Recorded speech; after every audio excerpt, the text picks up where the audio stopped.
Welcome to episode 5 of the Zip Code Bros. After we just mainly established that this is for and real, in fact, episode 5. I'm your host, Michael Gallagher, and with me always is Ben Jones, Adam Jefferson, and because we tolerate him, James Sorensen. Fellas, what's going on? And nothing like an awkward pause to start off a podcast. Was it really awkward though? Yeah. Awkward for who?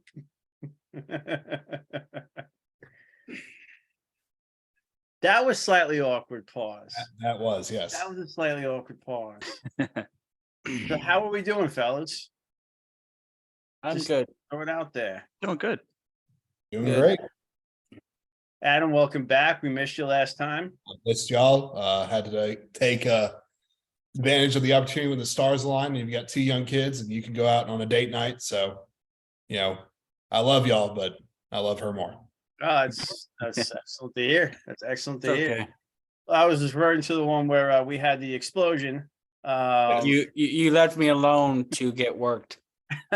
Yeah, whoop, whoop, whoop. Fished in. It comes from waking up to me. It does. Ben, you got to tell us what kind of feedback you've been getting. It's been mixed to play it nicely. A few people did not find it funny at all, and were very concerned. And I understand that. A few people enjoyed it. I don't think anyone enjoyed it as much as Bammer and myself. and Gallagher, like I said, thank you for your involvement. And look, it was a lot of fun. It was, it was a bit cruel, I guess, at some point, but I felt bad because that's not in my nature to, kick off like that. And I actually, my heart was racing. I had the adrenaline. I had to pace around the house to catch my breath. It just did not come natural to me, but I had to keep it going for, what we wanted to do with it. So, but yeah, it's all done and dusted now. And I won't be in a rush to do anything like that again. I don't know if anybody's going to buy it again if you try. Yeah, exactly. It was fun to be a part of. I have yet to see the reveal, but I'm looking forward to doing so. That's awesome. It's fun when we're able to do that, kind of get a little publicity from the kick out crew, put them over a little bit, let them put us over a little bit. It's always kind of cool. We can kind of do some meshing and just have some fun in the process. It was pretty priceless that we got a chance to have Whitaker on. He was just like, well, all right. Well, that happened, and let me give you a little Mike's Meat minute. It was great. It was fantastic. I love it. Excellent. Jimmy. Yeah, I'm here. There he is. That's awesome. So, any questions for Ben about the April Fool's fiasco? Gotcha, Jimmy. The April Fool's what do we call it? April Fool's prank. Rib. Work. Yeah, there you go. April Fool's joke. So whose idea was it to keep me in the dark? Yours or Bama's? I mean, me, honestly. We're being honest, me. I tried to hold off as long as I could, but when Bammer and I decided to record the reveal video, that's when he had to tell his guys, and that's when I told you and Adam here. So yeah, tried to keep it as long as possible. Yeah, which was hard because, like I said, Jimmy, knowing how emotional you got about the idea of us feuding, it tore me up inside. So For the record, if I would have known, I wouldn't have been grinning ear to ear. But it is what it is. It would have been. It was nice and funny. It was nice and funny. It was fun to be on. It was fun to be in on it. So jokingly, fuck you. Hey, Seriously, all good. can All we do good. like a can we do like a beep, I love it. beep over that? I love it either. I love it either way. I love it either way. It was great. I'm just. It's all good. Yeah, I know. I know, buddy. I know. Are we able to do a beep over that F bomb? No, we'll keep it in. We're raw. All right, that's fine. It's fine. I guess we'll just do the We don't have any sponsors yet, so it doesn't matter. That's true. Viewer discretion is advised. View discretion. There you go. There you go. That's what I was looking for. View discretion is advised. Yes, we'll do a slightly more PG version of the Kick Out Crew, but we don't drop that word very often. So, like you said, we're edited. More like the Mick Foley of. Yeah, that's really probably really. Yeah. Thank you. I was actually Mick thinking that's Foley. one way I was going with it. That's actually pretty. That's pretty. That was the one. That was the one bad word for the whole show. That was pretty awesome.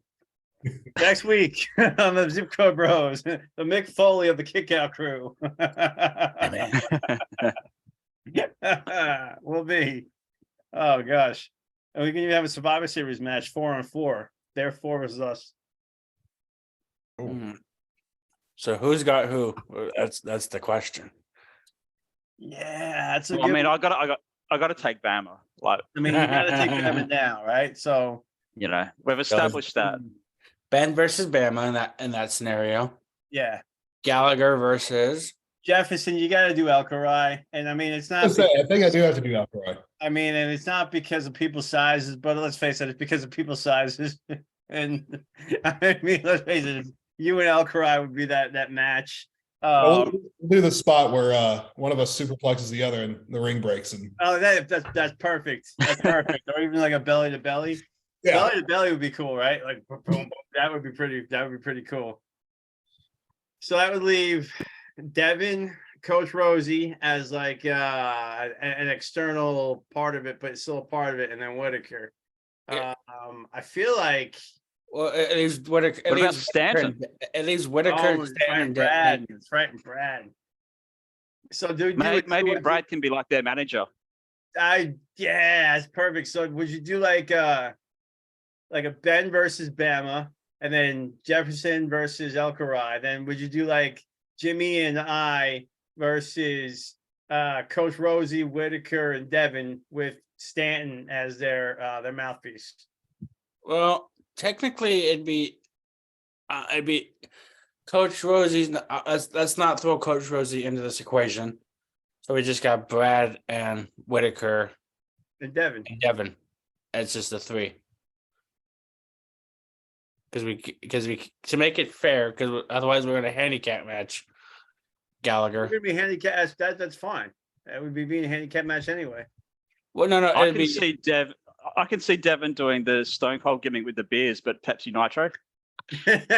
Yes, Well- that's very true. Well, I could also see Alcarai doing the Steve Austin thing with. Let's face it, I could see anybody doing that. I mean, you got Whitaker, who's a big fan of Austin.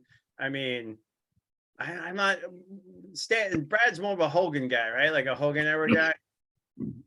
Yep. Yeah, I think so. I think Coach Rosie's more of a. I think Rosie's more of a like that era as well. I could be completely wrong because I know he continues to like it. I'm trying to think who his era was. But So just to be clear, we're booking WrestleMania 40 right now. Is that right? yeah, we are. Well, okay, so Alcarai is not going to Philly. He'll be in Philly. He'll be starring in a match. So I think it's a great WrestleMania moment right there. I don't know. And then, like you said, Jefferson, you guys are the ones who do the belly to belly off the second rope and go poof right through the mat. So we got me and Gallagher versus Whitaker and Devin with Brad Stan as the manager. As a manager, yeah. And then Coach Rosie potentially comes down and is a handicap match. No, it's We're not adding a fourth.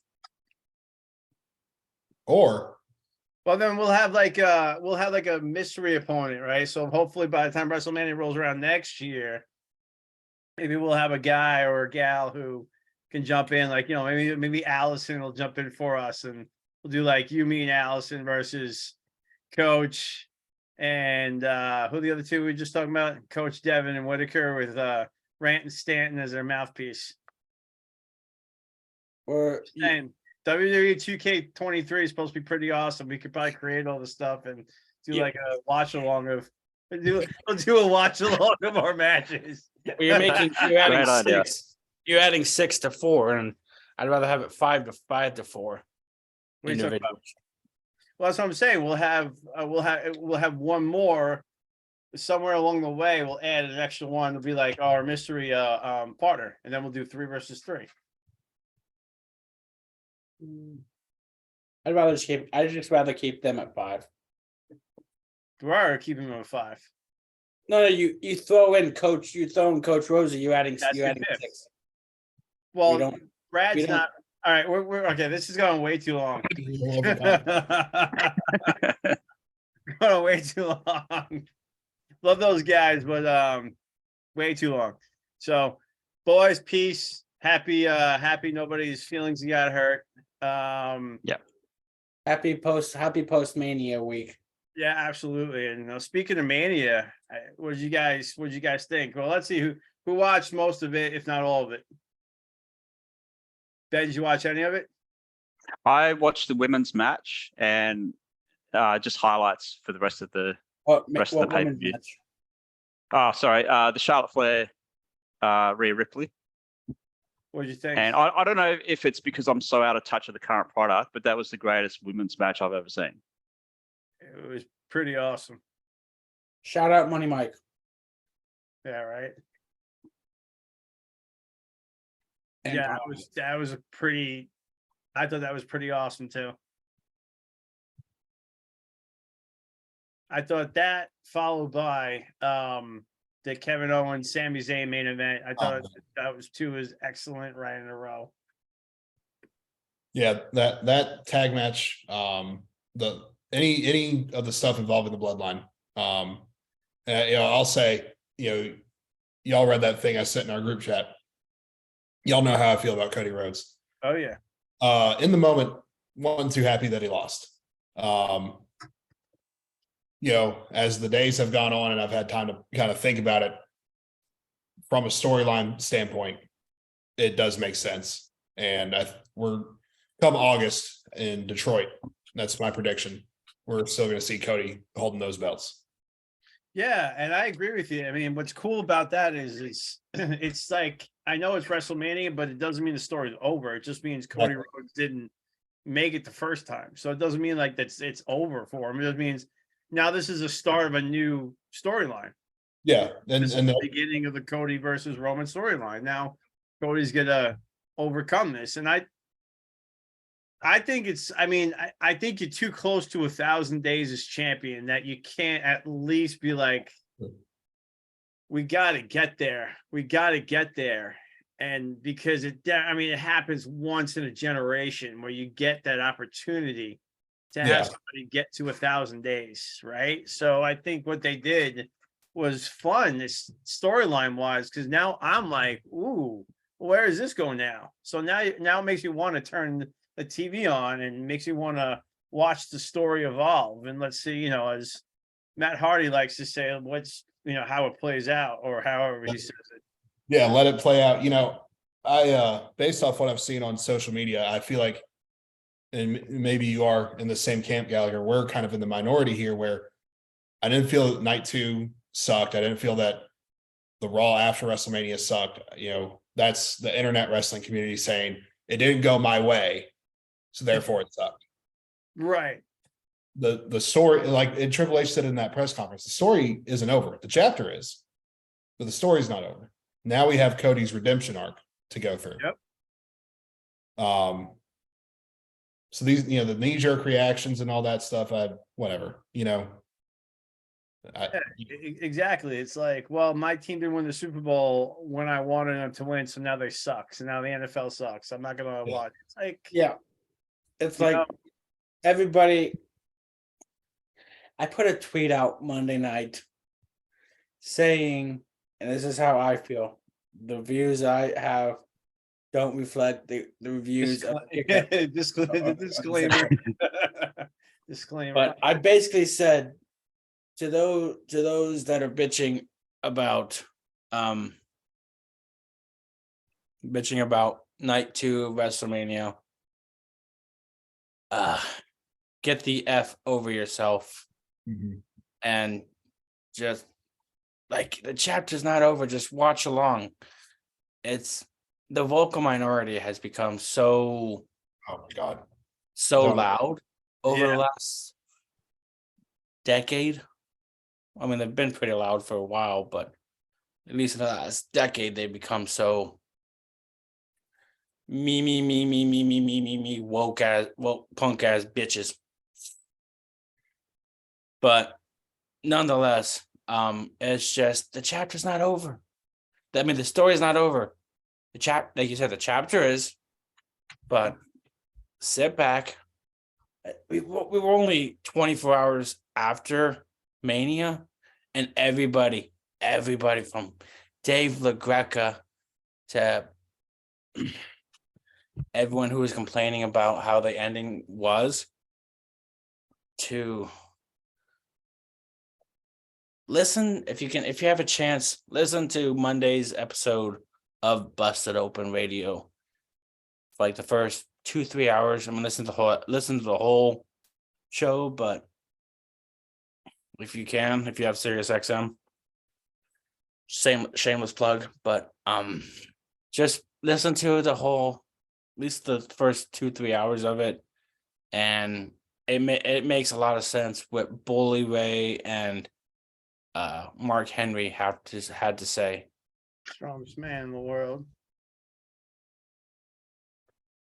But I just I think I know where you're going. I think you're right. I think it's the fact that a lot of people think they know what they want when they want it. If it doesn't happen exactly when they think it should happen, then it's like, well, it sucks, right? No, it doesn't suck. It's just not what you want. Let's see how this plays out. Like I've been saying it forever, just about, oh well, wrestling's fake. No, it's scripted.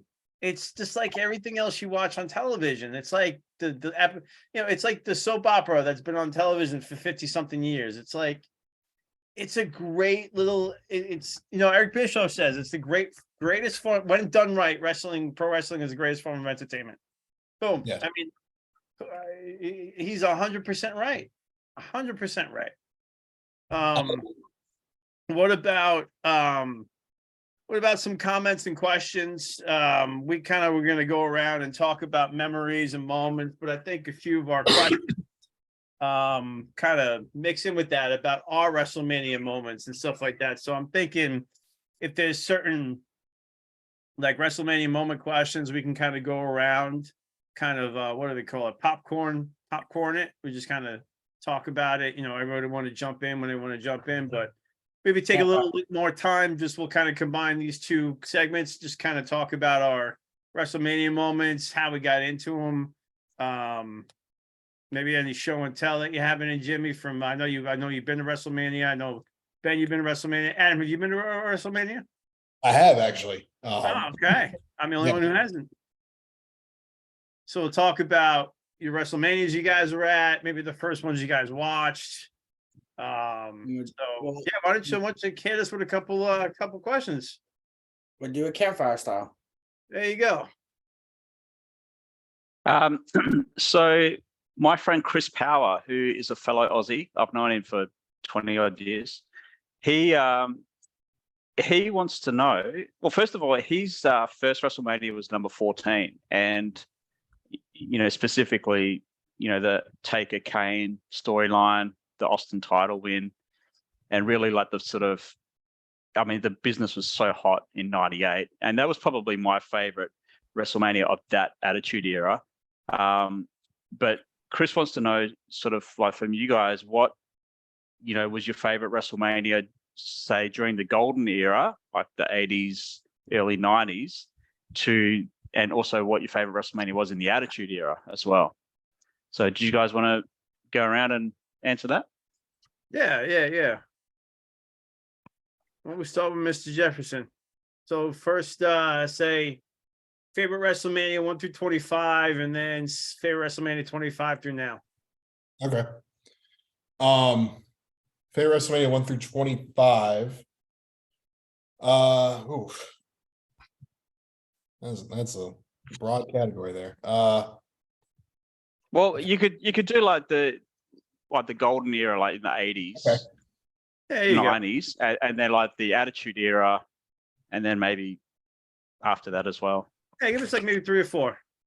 Okay, so probably golden era would probably be 3 or 5. The Mega Powers Explode storyline for, I believe that was 5. Obviously Hogan slamming Andre for 3. Attitude Era would probably have to be 14 was good. Maybe was it 15 the first time Rock and Stone Cold main evented it? Yep. Personally, the first I think the first WrestleMania I saw was all the way not until 2011, the year I graduated high school. That was the first WrestleMania I saw live on pay-per-view. Wow. 2011. Which one was that? Those were The Rock hosted, and The Miz and John Cena had their match, and The Rock got in it, to set up the Was that 27, something like that? yeah, it was 27. Yeah. To set up the what ended up being the twice in a lifetime match. Right. So and then in 2021, my best friend Sean and I got to go to WrestleMania 37 in Tampa. He lived in Tampa. It was the weekend that closed my spring break as a teacher at the time. And, we went there, sat through the thunderstorm and all the weather delays, and just seeing that huge pirate ship with all the pyro and all of it in person was, it's one thing to see all the production of WrestleMania on your TV, but when you're in that crowd, even as limited as it was because of COVID, it was definitely something special. That's pretty awesome. What about you, Jimmy? What are some of your favorite WrestleManias from different eras? Well, I recently watched WrestleMania 5. Where Brother Love interrupted, impersonated Roddy Piper, and where Piper sprayed Robert Downey Jr. Morton Downey Jr. with a fire extinguisher. Yeah, it's too short not to smoke that cigarette. Blow the smoke in front of my face. Do you ever happen to have a light? Turns around, then gets it. Yeah. Well, I'm the type that if I get disrespected, I get disrespectful. Think I learned that from Piper. But honestly, actually, the first thing for wrestling that I ever saw was WrestleMania 22 on VHS. What was the main event for that one? Cena Triple H. Which one? There was 2 in a row, right? Didn't they main event twice, 2 years in a row? No. It was Triple H, Cena. The following year, which is the first Mania I actually watched live, which was Cena Michaels in the main event, and at Ford Field in Detroit, Michigan. One of the other taglines for that one was the Battle of the Billionaires, which would have Bobby Lashley representing who would later become the president of the United States, Donald Trump, and against Umaga, who is representing Vince McMahon. Because everybody thought both of those cats had fake hair and wanted to know if it was real or not. And everybody would find out later that that was Vince McMahon's hair. And Was it though? Was it really just a really, really good wig? it was his hair. He showed up bald the next night on Raw. And now he sports a mustache. Oh god, that is such a weird. Well, like Triple H kind of fought John Cena 2 out of the 3 years, because 23. I'm sorry, 24. It was the it was him versus Triple H versus Randy Orton. Correct. But the 2000s WrestleMania 23 was the year that a few months prior was when he tore his other quad. Yes. I thought it was 2 years in a row, and then it was Michaels. Okay, I got you now. But yeah, but one of the main things I saw from WrestleMania 22 was actually Michaels telling Vince that he's gonna kick his teeth down his throat, and then the DX crotch chop off of like a 15 or 20-foot high ladder. I think it's the highest jump ever off of a ladder. But just those are because the 24 was my second one. Let's face it, Jimmy. We all know that the real match of the night for you, WrestleMania 22, was Candice Michelle versus Tori Wilson. So, I mean, that's just what it is for you. It might have been Mickey James. It might have been Mickey James versus Trish Stratus. I'm saying it was that Candice Michelle versus the Tori Wilson match. I'm thinking that's the one why it's so memorable for Mr. and Mr. James Sorensen. That's a great one. Mr. Ben, I think I remember that the reason why you got into wrestling to begin with was because of a certain WrestleMania. Am I far out of left field, or is that spot on? The very Right. first one. It was the main event, and like I've mentioned in another episode, but it was Mr. T's involvement. So Mr. T from the A-Team, it was his involvement that had me curious to find out what sort of fight he was getting into. And then it was obviously Hogan that took the spotlight. So that's where it all started for me. The first, so over here, we didn't have pay-per-view. So the first 5 WrestleManias were actually broadcast on free-to-air television. And even though it was a couple of months delayed, and it wasn't until WrestleMania 6, which was like the first VHS tape that I had to rent, like from Blockbuster. Yeah, like you said before, Gallagher, I attended WrestleMania 20. There was a bunch of us that toured over there, and we went to the Madison Square Garden suites, like the box seats that in MSG where the retired Knicks jerseys are. It was on that side. And the highlight for me was seeing Austin stun Goldberg, because it was the closest thing that we had to Austin versus Goldberg during that time, that you thought that it would be a dream match. And I was just in awe of being in the Garden, because, I mean, that's where it all began. And then later on, or the year before, WrestleMania 19, that was actually broadcast at a cinema. So we went to the movie theaters to watch that, which gave it that whole, just a great experience. And then WrestleMania 13, Bret versus Austin, that stands out as one of the greatest matches I've ever seen. And it was good to see, because I grew up with Bret as a tag team wrestler, to see him get to that point where he was almost involved in like a hardcore match was quite interesting. And yeah, so there are a few random memories of my WrestleMania history. That's great. WrestleMania 13 was one of the WrestleManias that I didn't watch live. That was when I was getting back into wrestling slowly. I kind of got out of it between 96 and the beginning of 97 is when I started getting back into it slowly. So by the time WrestleMania 13 rolled around, I was still getting back into it after being away from it for about a year.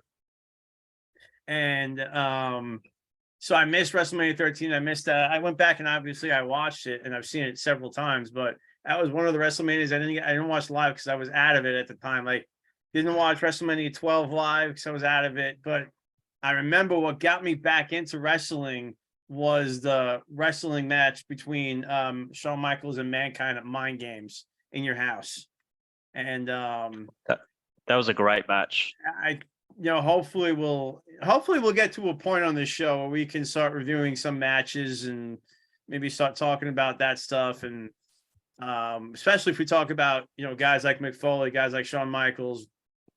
That match to me was I just remember sitting at home, and I wasn't doing anything, and we had the illegal pay-per-view box that you can see anything. You can see the pay-per-views. So we were able to watch the pay-per-view. So I was just like, I was home. I'm like, I'm not doing anything else. So I started watching this match. I'm like, holy crap, like this is awesome. Like this match is awesome. And it was Mankind versus Shawn Michaels. And so I slowly got back into it. And, by the time the Rumble hang came around, 97 Royal Rumble, I'm like, okay, I'm starting to get hooked. And then that's when we had the Final Four. That's when Brett started becoming a heel. So I just missed WrestleMania 13, kind of like being in and out of it. But it was WrestleMania 13 was when I kind of started getting back into it.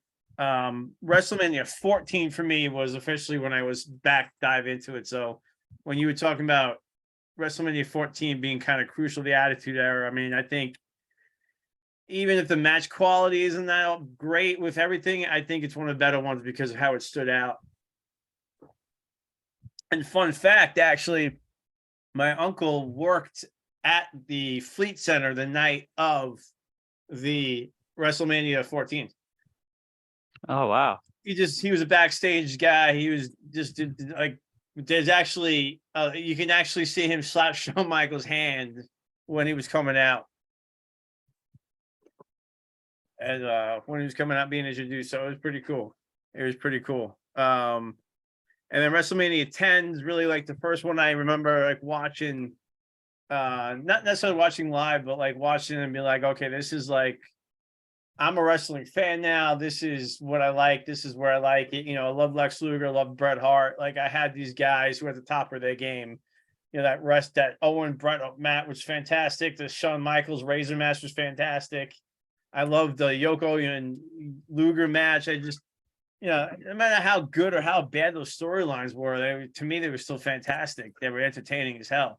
WrestleMania 9, I loved the fact that Hulk Hogan came out afterwards and said, no, you go. I mean, everybody shits on it now, but it's like, dude, 9-year-old Mike is like, yes, Hulk Hogan's a champion right now. I mean, it goes back to the whole send the fans home happy.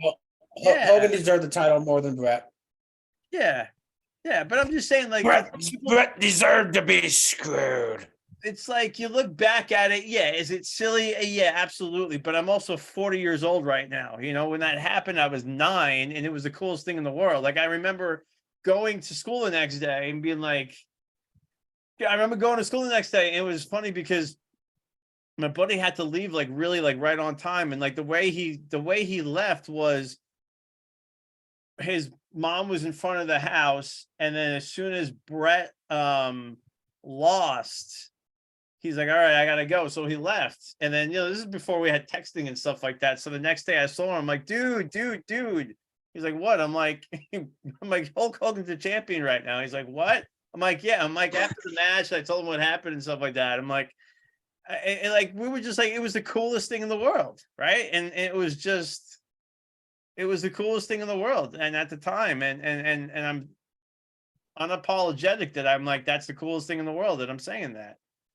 Even though people crap on it now. But like, yeah, if it happened now, of course. But I'm also not 9 years old anymore. So Yeah. when I was 9, it was the coolest thing in the world. And that's what I think people don't understand. Like, it's not all about like what, like you said, the vocal minority. It's not about what I want. I'm like, it's about what everybody wants.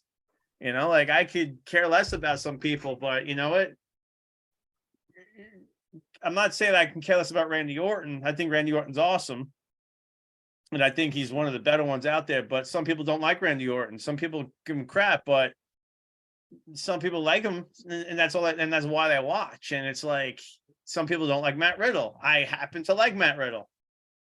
I think Arcade Bro is one of the most entertaining things on the show. Some people want to turn it off, but it's all about what you like. It's not about what just you want, right? It's what everybody likes. It's about, so it's I don't know. I think people take for granted, or people don't understand that it's still a variety show, if you will, and it's still a scripted television show, and you know it's not fake. It's just it's scripted television, and Also, how we view it is a lot different to how kids view it. absolutely. So the kids today, the kids today that are loving, you know, Roman or Cody, like they're going to grow up and have fond memories of this time. Yeah. Whereas, you know, us adults now, you know, we can be a bit more critical about it. Absolutely. Yeah. That's why it's cool being a kid. To kind of piggyback off of what Ben just said, you know, my son's 3, kind slowly but surely getting into wrestling. I think he's very into it. He just doesn't understand it because I showed him, I think it was some highlights of the Vikingo Kenny Omega match from Dynamite a few weeks ago. And he said, Dad, I want to be a wrestler when I grow up. And you know, right now at 3, he's into dinosaurs. So who's his favorite wrestler? Luchasaurus. You know, I'm not the biggest Luchasaurus fan. I can dive into that later, but that's who he likes. He's 3. It's a wrestling dinosaur. How can he get better than that for a 3-year-old? Yeah, exactly. But back to your thing, Adam, when people used to call it fake, I had a lot stronger characteristics that might be borderline, I don't want to say psychotic, but borderline criminal. As a kid, I would, anytime anybody call it fake, I'd want to get into a fight. I'd want to use a sledgehammer, a steel chair You mean on a people's trigger? faces. Huh? You mean it was a trigger? Yeah, Yeah, trigger. yeah. Not no, it was a trigger for you to act like a crazy person. Well, don't piss me off. Well, hell. I'm the type that don't piss me off, and people have their things, whether it be golf, football, soccer, and this is more actually, and it's actually in the early years too. Throughout my adolescence, I was very, very passionate about wrestling, and anytime anybody would call it fake, I would get confrontational to the point that I do. that I felt strongly with everything. Like I will not put up with the word fake. Like I did my due diligence. There were people I knew about the Owen thing early on. I was 9 years old when the Benoit situation happened. I lived through mostly the Benoit era, and then Guerrero or Owen, but I did the summer that Bam Bam Bigelow passed away. I'm like, my dad looked at the paper and asked me, "Do you know who Bam Bam Bigelow is?" I'm like, "Kinda, yeah." "Oh, he passed away." Oh. It was It was in 2007. It was right around that time, actually. I learned that WrestleMania in '94. Yeah, WrestleMania 11. Yeah, where he took on who was it? LT. LT. Yes, sir. But yeah, I just See, I've always, ever since I got in, I've been very passionate, and I will still be borderline crazy today if someone calls it fake. Because it's to me that word that word is not that word does not need to be used. No, it's disrespectful when you talk about people, when you talk about things. It's like, it's not fake, it's scripted, it's, it's entertainment, but it's not fake because you have people that actually get hurt doing this. It's a stunt coordinated type of wrestling, not wrestling, but entertainment, performance entertainment, or what would you call it? It's the most physical Yeah, entertainment on earth. right. That's been around since the 1930s. Oh, it's been around longer than that. It's been around forever. Professional wrestling's been around since people could wrestle around with each other. Well, wrestling how we know it has been around since the 1920s or 30s. 2030s, yeah. 2030s. Because the first cage match was, I think, was like in the 30s or 40s. Yeah. I It was like a read little tiny. a book, actually. If I can find it over here. Yeah, I actually see it right now. It's hold, please. Go get it, Captain Charisma. I mean RVD. I mean Michael Gallagher. Bro.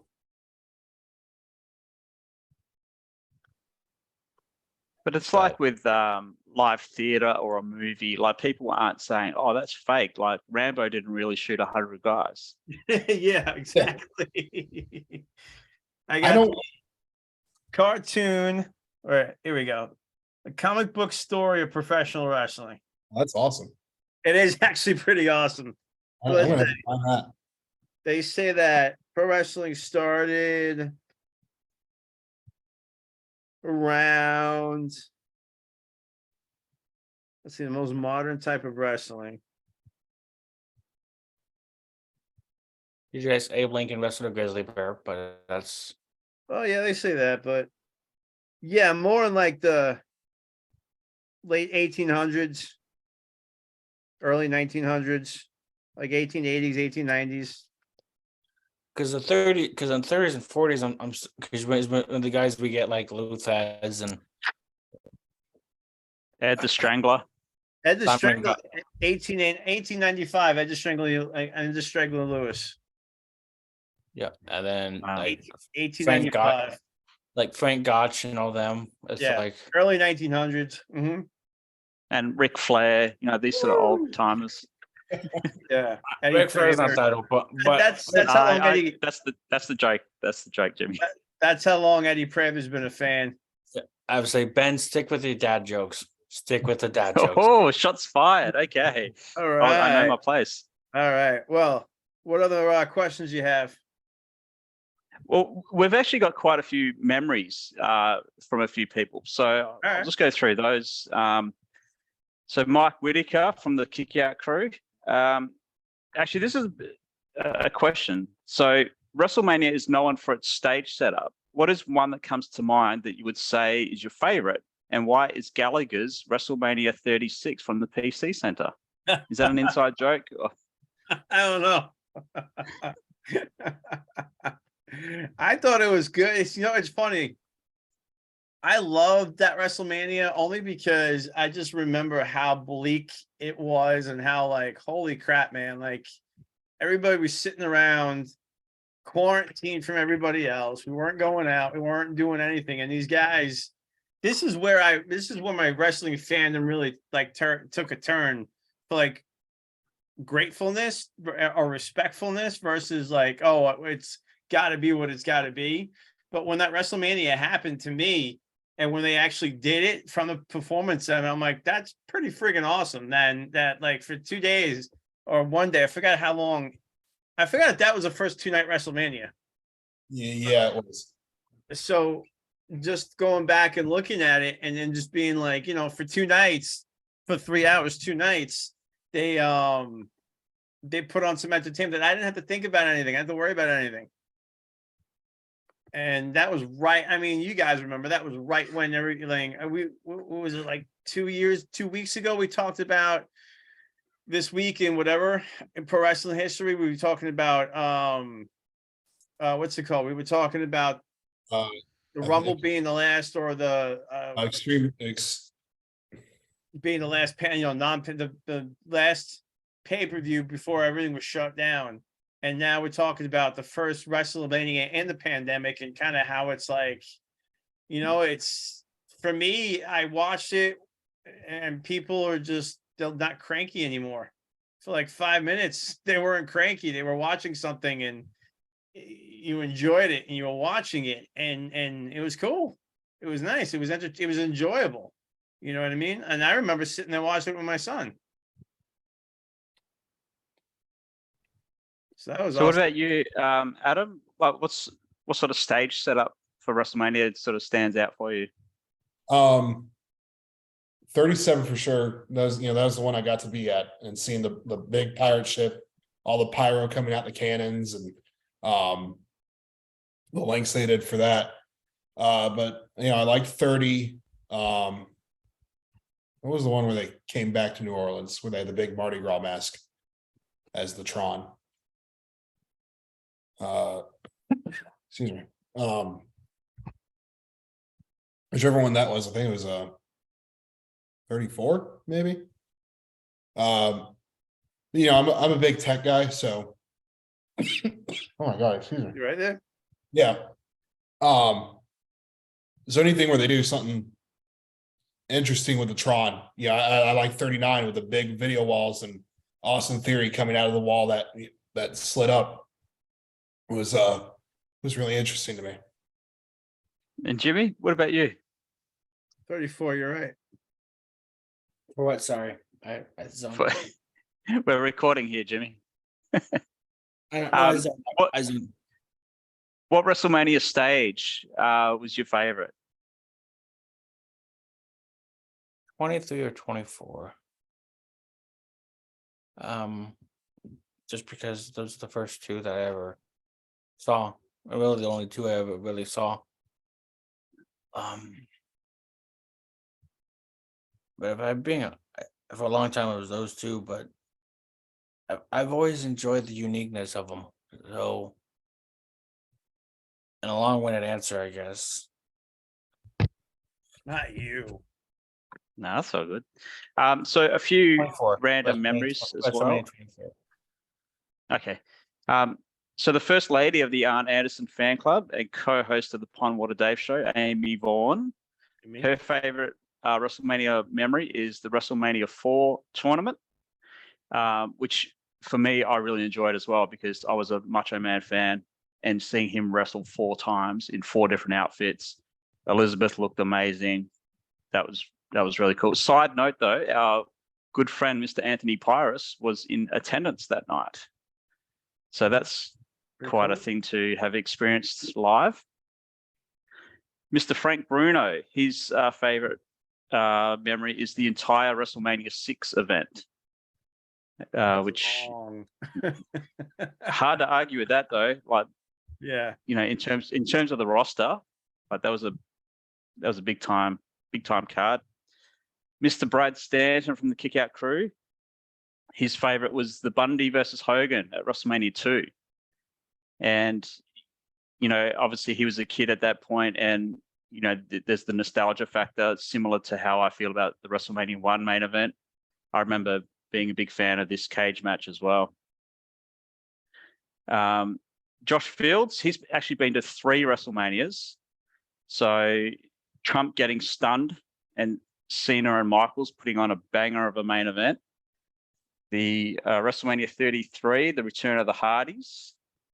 Shane versus AJ in an underrated opening match. He went to WrestleMania 34 with the return of Daniel Bryan. Baylor versus Miz versus Seth. The NXT takeover. And the New Orleans the night before might be his favorite wrestling show that he's ever been to. So there's that. And what else have we got? Who's this? That was Josh Fields. Okay. Well, the biggest thing that came out of WrestleMania 34 was Jeff Jarrett going to the Hall of Fame. Oh, it was that year, was it? Okay. And Goldberg, but mostly Jeff Jarrett. Yeah. The last one from Mr. Mike Bober, Go Steelers. his favorite memory was being at Wrestlemania to see Daniel Bryan win the title and Lesnar ending the streak. But he also wants to know what everyone's favorite entrances have been. So his Triple nice. H at 30, where Charlotte, Sasha, and Alexa were part of it. Cena at 22 with the Gangsters, including CM Punk. And Rusev at 31 with the Tank entrance. So, yeah. So what are you guys' favorite entrances there? Oh man, that's a great question. I love Cena's WrestleMania 23 one in Detroit where he rode in on the Mustang or whatever car. And it was charged, not a Mustang. It was forgot what type of Ford it was he was riding in on. That was one of my favorites. I mean, Hogan, WrestleMania 6, Hogan walking down that long aisle, wrestling, in the Sky Dome. Those are great nights. Shawn Michaels when he came out on a zip line, that was different than anybody had ever seen before. But there's been such great WrestleMania entrances. Like I would love to just watch like a top 25 on YouTube of those like greatest WrestleMania entrances. Just kind of hanging and watch and just enjoy it. What about you, Mr. Jefferson? Cena at 22. Bray Wyatt at 30 with the band playing him out to his original Cult Leader song. Triple H at the one in San Francisco where he had the Terminator get up. 31. 31, thank you. And Triple H at 30 as well. Yeah, those are probably my top four. So Mount so many entrances, I guess. Rey nice. Mysterio had a great one at WrestleMania this weekend. Yeah. Paying tribute to Eddie and having Snoop in there. The Great Muta style mask. Yep. I thought it was a great entrance by Rey Mysterio. Yeah. For those that don't know, so I had a Ric Flair belt that was beside me. But my favorite entrance Oh geez. Oh, wow. was the WrestleMania 24 Ric Flair's last match, retirement match from WWE. So That's how often do you wear that, Jimmy? rarely. Been a few months since I put it on. Why? I would wear that every day. At least once. I'd wear that to check the mail. It's a lot heavier. I, It's a lot heavier than people realize. it is a good Yeah, but it's thing. like it'd be like a weighted blanket. Yeah. I'd be that teacher that wear that on the first day of school to like Woo! But I mean, you could get one if you can afford it. But I mean, I think they still got a couple. I'll just take Jimmy's word for it. It might help me with the ladies if I have one. There you go.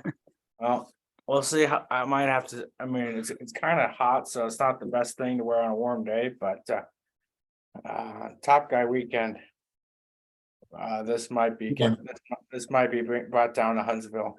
no, don't. That'd be cool. I'd love to try it on. In June in Huntsville, Alabama. Huh?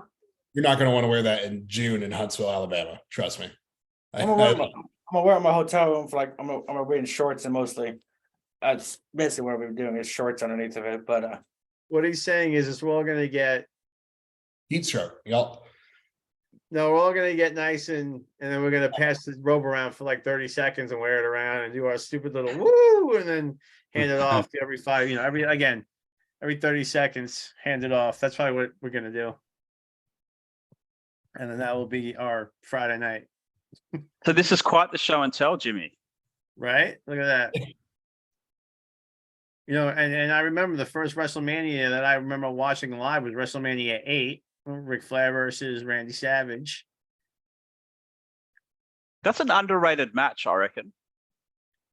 Again, just going back, and you had that match. You had Piper versus Bret Hart. Piper versus Bret Hart was a great match as well. I thought it was a great ending because it really didn't concede that one guy. It was just he got him right. Just got him. At the time, nobody knew that Sid and what's that, Bubba? The belt that came with it. Oh, so that's that like the Ah, big signature series. Oh, okay. Legacy title. That's cool. That's the price.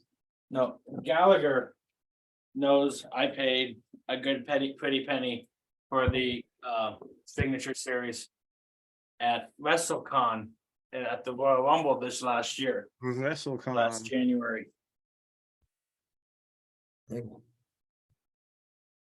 Yeah, that's good. I still have it currently, but this will eventually go to one on Water Day. I've already told them this. I always thought Flair looked the best with the Winged Eagle championship. I don't have a winged eagle. I gave it to someone. He gifted it. You gifted it to somebody. Yeah. Sounds like I gotta grab it since we're talking about WrestleManias. but yeah, so that's all the memories / questions that we've had this week for WrestleMania. That's and that's my show and tell too. Look at us getting it all done. I mean, Mr. Jefferson, I would recommend you getting one. Looks like we're gonna have to wait a little bit longer to see this guy on TV, but I figured WrestleMania is, I think about the Winged Eagle. That's one of the biggest WrestleMania moments that I think about, just the Winged Eagle being defended. That was right in the wheelhouse of when I started watching wrestling. And that WrestleMania 8, 9, 10, when this was the belt that got jumped around and stuff like that. See, I think of the Macho Man with that belt because he got it when it was brand new, when he won the tournament. Yeah. I think more like guys like Bret Hart, Shawn Michaels, because those were the champions when I first got into it. Ric Flair. I mean, Hogan too, to a point, but I don't really like the old ones. But woo! Ric Flair. That's cool. Hollywood Hogan. Hollywood Hogan. Get one out. Going to go out here. That's Jerry Jarrett. Does anyone want to hear some dad jokes? Let's hear it. Yeah, let's go. All right. Jimmy, are you ready? I'm getting some. Just go. Oh. Okay. My girlfriend says if we don't get married soon, she's going to kill me. It's a matter of life and death. What do you call friends who you like to eat with? What? They are taste buds. Taste buds. Is that a laugh, Gallagher, or no? Okay. My wife has actually banned me for making any more breakfast puns. She says if I make any more, I am toast. Not bad. That's Okay. not bad. That's not bad. What are we doing here, All Jim? right. I'm just going back to my seat. Okay. Yeah, what are we doing? I've got two more. So the Tesla founder, Elon Musk, is originally from South Africa, which is strange because you would think he was from Madagascar. Oh, That's a groan. Madagascar. A groan. Okay. Madagascar. All right. Last one, and then These I'll are the jokes here. quit. These are the jokes, people. Guess who I bumped into on my way to get my glasses fixed? Oh. Everybody. Ah. All right. Couldn't see. But it'll get better next time. So. Well, they've been pretty good. Nah, hey, yeah, not everybody can hit 1,000, right? Yeah, that's it. I'm reckon 1,000. A couple episodes ago, did I talk about complimentary peanuts for a dad joke? Yes, you did. Okay, I told that in my water school class today or yesterday, and the instructor and the instructors, everybody popped for it. Okay. Oh, that's good. Good feedback. So Ben, I'm gonna need you to send me some dad jokes for tomorrow. Here after we get done recording. Too easy, mate. Thank you. You guys are too much. Don't So, get them from Bama though, because they're not funny. it's not even. We're not going there. I love Bama. we all We know. all do. We all love each other, even though we just broke down a Survivor Series, type war games match type. I was like, even though we just Wrestlemania. we just went through. It was me, Austin. It was me all along. That was pretty funny, yeah. So from Mike's Music Corner, I decided that I didn't have a specific song in mind, but what I did have in mind was I just got for the first time a record player. And I've been wanting to get one for a while, just because I was talking to my dad the other day about I don't think, even though I'm starting to try to play the guitar, I'm starting to try to play the piano again, I don't think I'm ever going to get to a point where I can play like a song or something like that. So like, because you love music so much or you like music so much, what I was saying was you learn how to listen to music, how different ways to listen, how the best way to listen to the music and enjoy it the way you like to listen to it. So one of the ways I was always trying was a record or vinyl. So my dad knows a lot about it because he grew up with it. So one of the things I've been doing is been looking for one. So he actually bought me a nice little record player with the speakers built into it. So it's a Crosley record player. I bought 3 albums, Back to Black, Amy Winehouse, which was really, really, really good album. So if I have any recommendations for Mike Music Corner, is Back to Black by Amy Winehouse. It's a fantastic album. A lot of good stuff if you like oldies, if you like 50s type of doo-wop type of bands, if you like jazzy type of stuff. She just kind of covers everything, man. She's awesome. So that's Mike's Music Corner for this week. And we kind of hit everything else today. Jimmy, you're still with us, my friend. Yes, I was actually, when you were talking about music, I was actually thinking I know it's your gimmick. I'm not trying to steal it, but I actually have 2 songs that are good for the next one. That one's a cover. One song got more famous than the other. Because one's was probably made in like the 1950s or 60s. Well, why don't you give us a little tease for it and we'll do it next week. Lonely is the name of the song, or Mr. Lonely. Okay. Mr. Lonely. All right. Well, I'm going to have to check out Mr. Dean Lewis. He's an Australian singer. He was recommended to me by Mr. Bill Apter. I was gonna say you do badly. You know what? You could have just been like, I gotta look up who Dean Lewis is, and I could have been like, Ben, why do you have to look up a man named Dean Lewis? Got ahead of myself. Ben, why do you have to look up a man named Dean Lewis? Oh, I'm glad you asked me that, because it was recommended to me by my good personal longtime friend, Bill Apter. And? Well, he just, he let me know that this guy, Dean Lewis, is an Australian singer, and he really enjoys his music, and suggested that I look him up and see what I think. So I'll check him out for sure. And I'll let you know like what he sounds like. Yeah, so Ben's underplaying the phone call. So Ben gets on the phone. He's like, oh, hold on a second. So he gets his FaceTime video messenger call, and so Ben is doing one of these things so he could try to show us who he's talking to. And eventually he's like, "Oh my goodness, that's Bill Apter."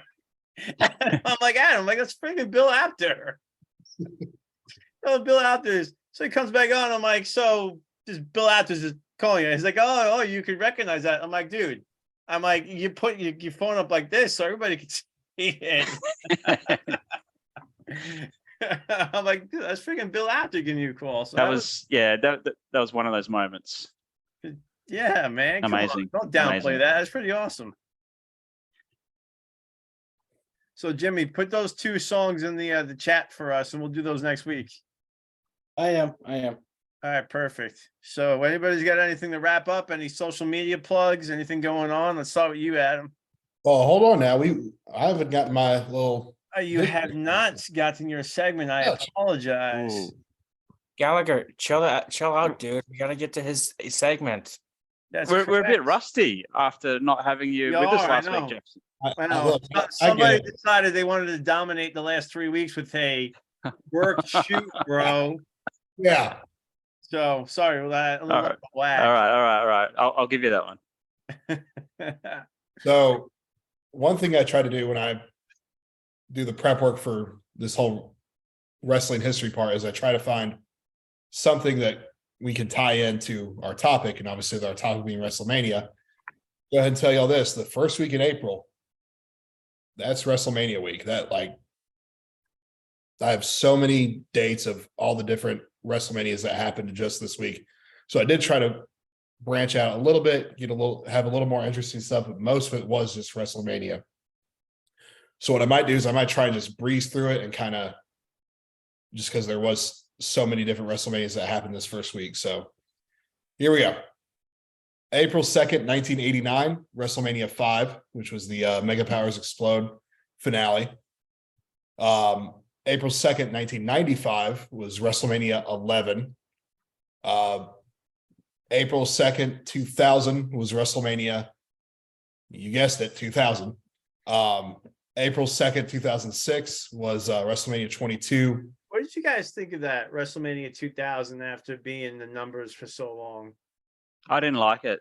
Yeah, it was very weird, because they did it just for 2000 and then went back. Just odd. Right? It was the weirdest thing. And I look back now, and some people still call it WrestleMania 16, but like that's the only one we didn't get. We never got an official WrestleMania 16. So you could argue that this was WrestleMania 38 that just happened. Well, yeah. Or WrestleMania 2023. Yeah. Yeah. What do they call it? Would they just call it WrestleMania Goes Hollywood? Well, yeah, but I've heard people call it WrestleMania 39 because we know the one in Philly is 40. Oh, gotcha. You're going back to the numbers for 40. Oh, okay, gotcha. I figured it was WrestleMania 39 anyway this year. Yeah. Where are they? Oh, April 2nd, 2006 was WrestleMania 22. April 2nd, 2017 was WrestleMania 33. April 3rd, 2005, WrestleMania 21. April 3rd, 2011, WrestleMania 27. That was, like I said earlier in the show, that was the first WrestleMania I saw live on pay-per-view. April 3rd, 2016 was WrestleMania 32. April 4th, 1993 was WrestleMania 9. Take a break from telling y'all when all these different WrestleManias are. April 5th, 1982 was the famous Jerry Lawler versus now WWE Hall of Famer Andy Kaufman in the Mid-South Coliseum. Kaufman won by disqualification after Jerry hit a illegal pile driver on Andy Kaufman, and then Jerry hit him again with a second pile driver, and that's when Andy asked to be taken out of the Coliseum by ambulance. That was great. Such That was a 40 years great ago. freaking 41 heel years. move, right? Oh yeah. He got it, man. He got it, Andy Kaufman. He really did. April 5th, 1992, WrestleMania 8. April 5th, 2009, WrestleMania 25. April 6th, 1993, Jim Ross debuts as a regular commentator for the WWF on Wrestle Challenge alongside Bobby Heenan. Which I gotta correct you for a second. It's the 25th anniversary of WrestleMania. my mistake. Thank you. April 6th, 2014, WrestleMania 30. April 7th, 1986, WrestleMania 2. April 7th, 2013, WrestleMania 29. April 7th, 2019, WrestleMania 35. April 8th, 2018, WrestleMania 34. Usually try to keep these things short and sweet, but with WrestleMania being the topic, I thought it was interesting that we had so many WrestleManias happen this week. Birthdays. Lance Storm was born April 3rd, 1969. Chelsea Green, April 4th, 1991. Dominic Mysterio, April 5th, 1997. I would like to ask Dom how they celebrated birthdays in prison. That's another great storyline too. I'll bring that up on SmackDown. I think that'd be great, just to kind of further push this along. Well, I think it's another good storyline that's been, I mean, it's been almost a year, since the Judgment Day started, and they didn't. Yeah. They could have turned Dominic Summers at SummerSlam and had the match at Survivor Series, right? Mhm. But they waited. I thought that was a good, and I thought that the Mysterio match was pretty entertaining, honestly. Oh, absolutely. Yeah. But and there's that whole prison thing was like, it was great. It's so silly, silly. It was great. I'm in this group chat with 3 other wrestling fans, and I'm the sole person in the chat that loves the Dominic Mysterio gimmick right now. It's great. They all hate it. They think it's dumb, and I'm like, y'all just don't get it. And that's why it's great. Yeah. Y'all know that it's dumb. It's stupid. Y'all know that person that has the smallest amount of experience in something and then claims to be an expert. Yeah. So I just love it, and I love to kind of like poke them about it all the time. Oh, it's great. So April 1st, 2022, I was able to go to I went to my first of the big 4, which was Mania, actually, last year. Oh, wow. And going 19 years after what would have been my stepmother's and father's wedding anniversary, just a few days prior, was pretty cool, because the night before Austin retired was their wedding day at WrestleMania 19 in 2003. So also March 29th, 2023 would have been my stepmother and father's wedding anniversary, 20 years. They would have been together this year. But fun fact, I guess, about me, I guess. It's a fun fact. Yeah, It's it's just an important date.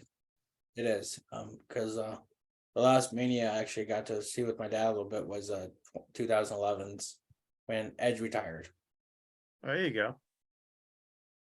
and Cena Miz headlined that pay-per-view, which I think is kind of cool. So that whole year, and then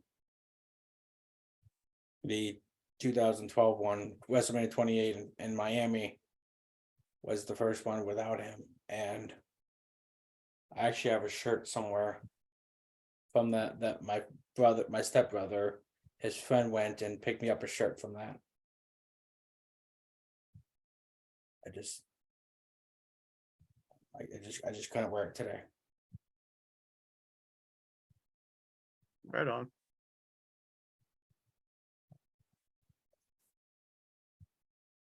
That's the beauty about wrestling, though. We all have these different memories from different time periods, and we can all discuss it and act like we were there, kind of thing, to that person's eyes. Oh, absolutely. Yeah. Definitely live vicariously through everybody else. Very well said. All right, what you got next, Adam? Just a few more birthdays here. Charlotte Flair, April 5th, 1986. Diamond Dallas Page, April 5th, 1956. Sika, April 5th, 1945. And finally, High Chief Peter Maivia, April 6th, 1937. All right. Well, according to one Eric Bischoff and Conrad Thompson, he's 69, but Listen to that podcast. 83 weeks. So I am going to just interject that one of my favorite, if not my favorite, WrestleMania match of all time is Rock versus Hulk Hogan, WrestleMania 18. I think it has to be said. I just think it has to be said because we've talked about Austin versus Brett. I'm sure we've said Warrior Hogan, but I think Rock Hogan, as far as fan involvement and fan being a part of the match, it still gives me goosebumps. I mean, if I ever need to be lifted up, I watch that match, and it's great. So anyway, It certainly helps. It certainly helps having JR make the call. oh heck yeah. And it's just it all happened organically. Nothing happened like just because. Like I felt like Cena versus The Rock, some of that was pushed upon us, right? The stare down, the circling around each other, and the whole. But I think they were trying to recreate the Hogan Rock memory too much. But when that Hogan Rock memory happened, when that Hogan Rock stare down happened, I mean, I still got goosebumps thinking about just them looking at each other, taking their time, listening to the crowd, and especially how Hogan turned babyface back that match. Like nobody wanted to see him be a heel anymore. It was like a switch. It was like it was better than Bret Hart Austin. It was like more organic. Like it wasn't at the end of the match. It was right at the beginning of the match. It was like an audible had to be called with because Rock went into it as babyface, Hogan heel. But it was like there was no double churn really. But it was like just for that match alone, Rock was the heel, Hogan was the babyface. Yeah, and I don't think it was necessarily better or worse than Brett. I just think it was different. Hogan wouldn't have been able to be a heel in WWE because it's like he's at home. Like he helped build that company. Yeah, that's it. He's, he wasn't WCW's guy. It was easy for him to go turn heel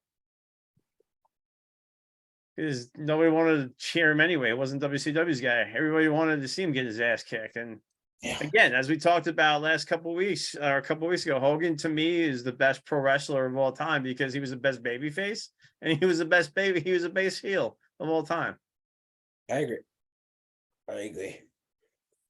So, but anyway, well, that's all we got for today's episode. Next week we're gonna do. You want to do Rey Mysterio, Mr. Jimmy? Please. All right, let's do Rey Mysterio. So, Ben, I'll let you plug us away. Yeah. So we are at Zip Code Bros on all social media, well, Twitter mainly. So if you've got any questions about Rey Mysterio, shoot them through on there and we will get to them when we do the next episode. To follow me, I am at AFS Ben Jones on Twitter. And over to you guys. All right, Mr. Jefferson. At the ARJ brand for personal stuff, at Coach A Jefferson for football and professional stuff. Both on Twitter. At Just Thoughts Pod for the Just One Man's Thoughts podcast, which can be found on Apple Podcasts, Spotify, and Amazon Music. Nice. And Mr. Sorensen. At OG James ad free on the Twitter.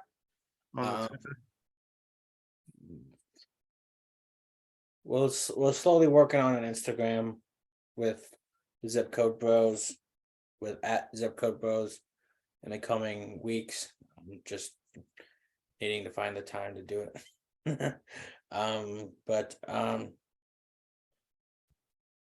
Hope everybody isn't too mad with what happened. Hopefully we can move forward with this after this great April Fool's joke. I mean, there was one time when I was a kid, my dad said, "Oh, the school called. You don't got to go to school." You don't got comes back 5 minutes later. Oh, April Fool's. Oh, that's cruel. It's here's the thing. I took the bus at the time, so like, oh, you butthole. But just I try to be as genuine as authentic as I can be, and sometimes my emotions get the best of me, and sometimes my hatred for certain individuals bleed out a little bit, and I apologize, but not really deal with it. But Adam, Mr. Michael Gallagher, how do we reach you on social media? You can see me on Facebook. Just find me on the AFS platform that Mr. Ben created, and you can also find me on the Twitter as James said, as at Mike Gurr, MIKEGRR 0905. Like and subscribe with us. I just want to give a quick shout out Yeah, to please. Whitaker, going through some stuff, and just know that we're thinking about you, mate. Yeah, Mikey, love you, brother. Love you, man. All right, well, that is our show for tonight. So